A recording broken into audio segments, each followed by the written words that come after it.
Labrītiņ, 24. marts. Labrīt, cip cālīši, māsas un brālīši. Pārfrāzējot Gobzemu, vai varētu būt tā, ka tas, ko mēs esam dzirdējuši par koronavīrusa izcelsmi, nav gluži tas, ko stāsta pa televizoru? Vai varētu būt tā, ka šis te vīrus nav radies kaut kādus sikspārņus vārot un ēdot? Vai varētu būt tā, ka arī no čūskām viņš nav cēlies? Un vai varētu būt tā, ka tas pat nav no Ķīnas? Nu neko, šeit mēs apskatīsim vienu interesantu dokumentu. Secinājumus jūs varat izdarīt paši.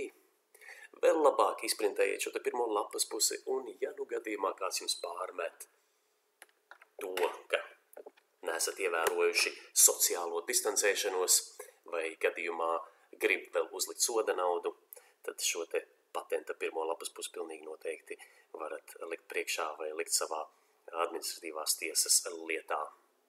Bet es neesmu ne jurists, ne mediķis, padomus šeit nedodu.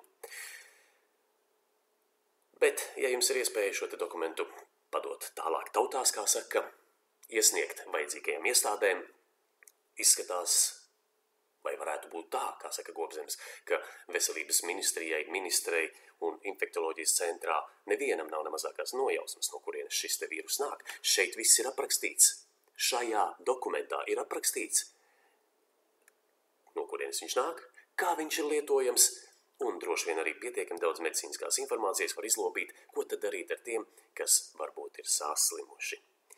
Tad nu tā, tad šis te ir patents, patenta numurs, datums un, protams, ka kroņavīrus ir patenta subjekts.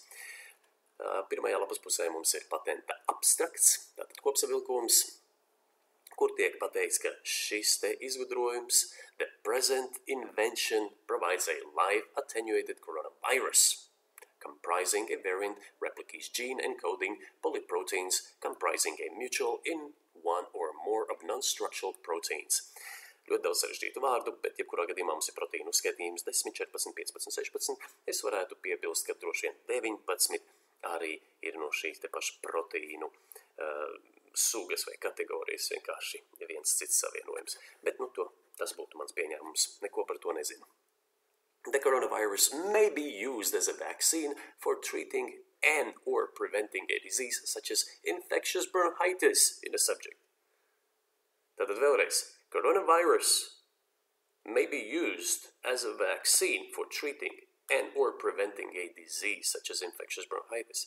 Tad šis te kroņa vīrus var tikt lietots kā pote, lai apārstētu tādas slimības, kā piemēram infekciozo bronhītu. Padomājam par to. Tālāk mēs ātri pāriesim uz 18. lapas pusi, tātad šeit ir vēlreiz apstiprināts, ka mēs runājam par koronavīrusu ar visiem patenta numuriem. Protams, saiti uz visu šo dokumentu es atstāšu vai pievienošu šim te video. Tā, kas man likās vēl interesanti, tātad daudz tehniskās informācijas.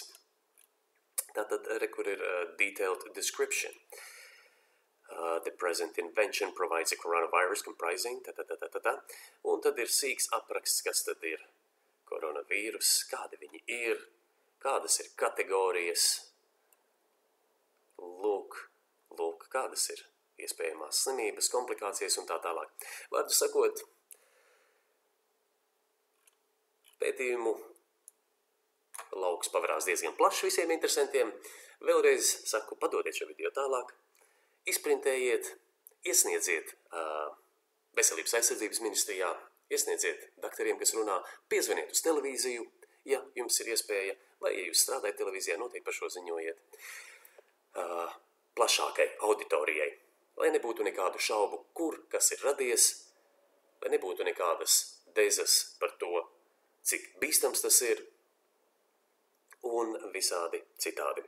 Kā teica viens labs zināms literārs autors Žanis Ezītis, tikai bez panikas. Lai jums jauka diena, atā!